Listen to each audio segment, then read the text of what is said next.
Good morning everyone! So for today's video, samahan niyo po kami. May pupuntahan pala akong event sa isang resort dahil na-invite ako na magluto nga sa kanila, good for 40 persons. At first, nag-hesitate pa ako na tanggapin yung offer kasi never pa naman akong naka-experience na magluto ng ganun karaming tao. Pero dahil nahihiya naman akong tumanggi, so inaccept ko yung offer na nandito na nga pala tayo sa Vista Del Mar Resort at kasama ko yung anak ko na lalaki kasi kailangan ko talaga ng assistant. Siya lang yung available kasi yung asawa ko hindi siya pwede. So, ayan na. Pumasok na pala kami. Tapos, punta na tayo sa cottage. Naglalakad pa kami niyan. So, ayan yung restaurant. Then, eto na yung papasok. Papunta dun sa cottage.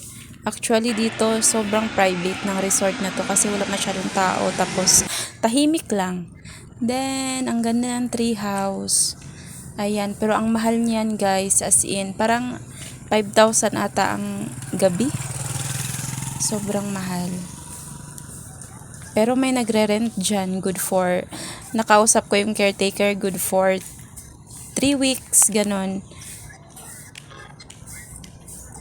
Then, pumunta na kami niya ng gabi pa lang. So, magluluto kami ng good for 2 meals lang naman. Breakfast and lunch.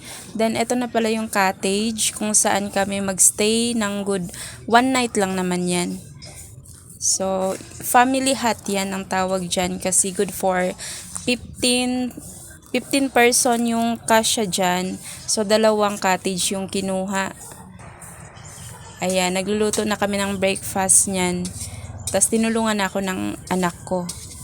Since marunong naman siya magluto, so pinaluto ko sa kanya yung another dish, tapos ako naman sa isang dish.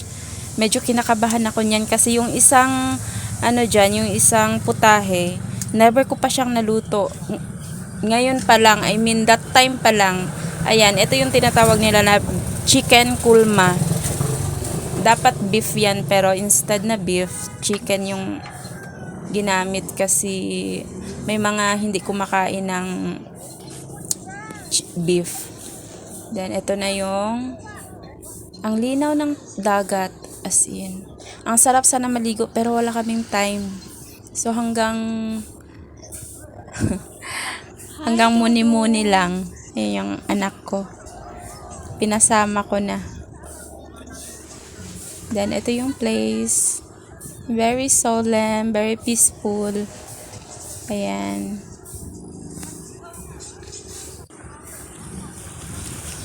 Nag-e-emote.